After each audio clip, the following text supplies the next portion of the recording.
All right, so here it is, the Stanley Cup Final series preview between the Florida Panthers and the Edmonton Oilers. By the way, big shout out over to BR Open Ice for this wonderful graphic. Matthew Tkachuk, Connor McDavid take a big wild guess as to where Calgary Flames fans are going to be betting on and hoping wins this Stanley Cup Finals matchup. But we have ourselves the tale of two very different teams. One team has been here before. The Florida Panthers were literally the finalists last year. The other is Canada's best hope at bringing the Stanley Cup back over to Canada since 1993. It has been so long. And when it comes to both of these two teams, there's a lot good going for them. I wanted to focus on some of these things over here, but also I wanted to just go over some of the extended numbers. This was talked about and more in the Panthers to play Oilers in Stanley Cup Final article published on NHL.com by David Zatriano. Link is going to be in the description if you want to go ahead and read this yourself. Let's go out there and read a good part of this over here. The Panthers advanced to the Cup Final for the second straight season with a 2-1 win against the Rangers 2 days ago. The Oilers advanced for the first time since '06 with a 2-1 win yesterday. I think there's a lot of New York Rangers in both these teams. Florida coach Paul Maurice said of the Oilers and the Stars, like the brilliant speed and dynamic off the rush. That would be our sense that the Boston series to the Rangers is completely different. This would be more akin to what we've seen in our last series. We think we've seen three completely different styles in some ways. Florida is the number 1 seed in the Atlantic. They'll have home ice advantage against Edmonton, who is second seed from the Pacific. Forward Carter Verhaeghe and Matthew Tkachuk are doing pretty good things, and Aleksander Barkov is doing all right too. Sam Reinhart has 12 points as well, so you can't count him out with his 8 goals. Goalie Sergei Bobrovsky has started every game going 12-5 with a 2.20 goals against and a 9.08 save percentage. The Panthers were 2-0 against the Oilers in the regular season, winning 5-3 at home on November 20th and 5-1 on the road on December 16th. Carter Verhaeghe had 5 points, 3 goals, and 2 assists. Center Sam Bennett had 4 points, 2 goals, and 2 assists. And center Kevin Stenlund had 3 points, 1 goal, and 2 assists in those games. Bobrovsky was 2-0 with a 2.00 goals against average and a 9.41 save percentage. We've seen both of these teams play, so we see that they're both unreal teams. Unbelievable teams, really good players on both teams, Barkov said. I'm not going to go into details about the teams right now, but for sure, either of those teams you're going to be playing against is going to be a very tough matchup. So, obviously, rest right now, recover, and then wait for the opponent, and then get back to work. The article then breaks down the Oilers. They've been led this postseason by Connor Mack, who leads the NHL with 31 points in 18 games. Wowzers. Leon Draisaitl is second in the league with 28 points. Evan Bouchard is third with 27 points. Zach Hyman leads the NHL with 14 goals this postseason. Just video game-like numbers out of these guys. Absolutely incredible. The article then writes that Stuart Skinner is 11-5 with a 2.49 goals against and an 8.97 save percentage with 1 shutout in 17 games. Cal Pickard is 1-1 with a 2.21 goals against and a 9.15 save percentage in 3 games, 2 starts. Against the Panthers in the regular season, Edmonton was again led by McDavid, who had 3 points in those 2 games.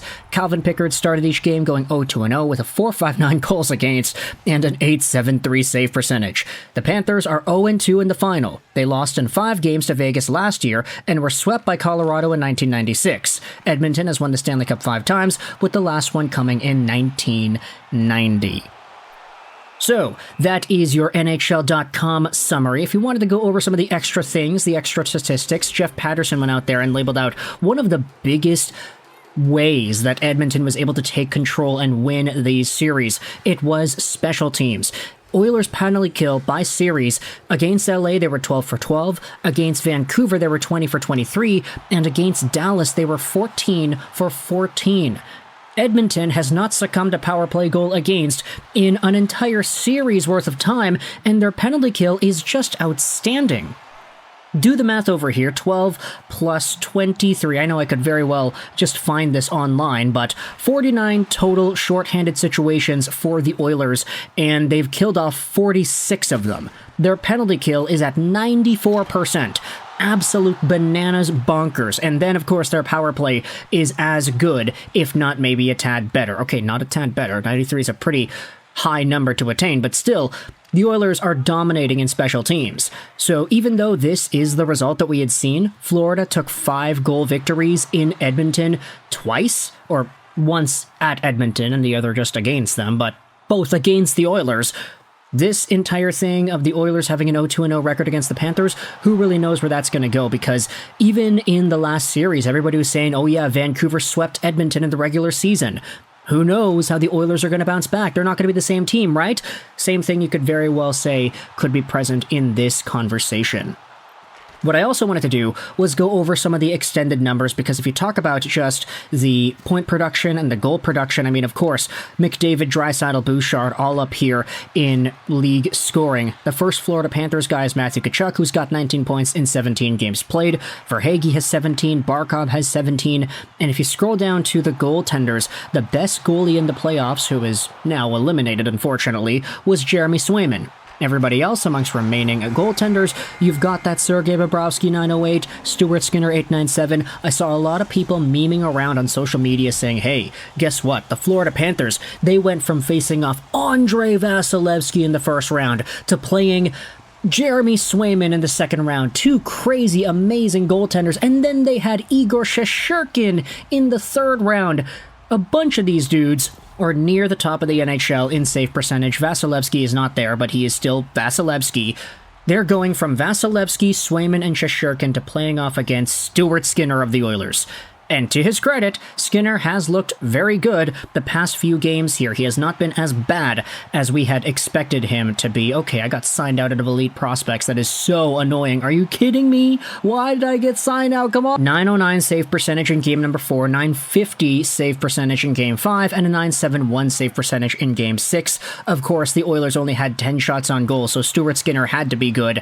He has his moments, honestly. Like, I'm not saying that Skinner is a Jeremy Swayman, Igor Shesterkin, Vasilevskiy comparable player, but he has been good lately, which at this point you can say is all you really need if you're the Edmonton Oilers. We had discussed this in the video yesterday, but the Oilers have started to get that ball rolling on the thought process that says, hey, maybe all you need to really win a championship is 2 guys that are at the top of the league, 1 defenseman that is at the top of the league, and then 1 goal scorer that is at the top of the league. Who knows if a top-heavy team with McDavid, Draisaitl, Hyman, and Bouchard, if they're able to get it done because they themselves are just so amazing.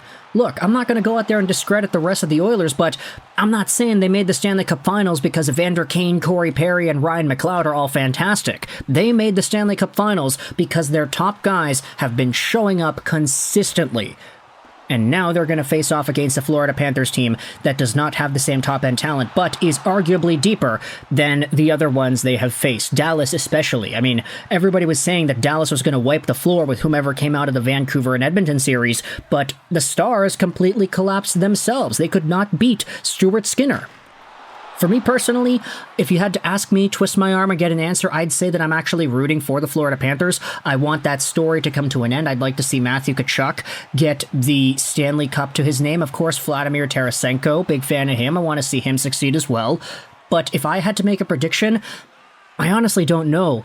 Last time we made a prediction video, I said it would be Oilers over Dallas in 7, but it ended up being Oilers over Dallas in 6. You know what? If I had to make a prediction, you twisted my arm. I'm saying Florida is going to take it in 7, but that's just me. This could be going any way possible. A 7-game series really could come out with both teams on top. I'm not a prophet or anything. I'm just a dude sitting in my computer chair, but I want you to let me know your thoughts in the comment section below. How do you feel about this finals matchup? Edmonton versus Florida. Who do you think is going to win, and how many games is it going to take? I'm saying Panthers in 7. But if the Oilers end up winning, I would not be surprised about that.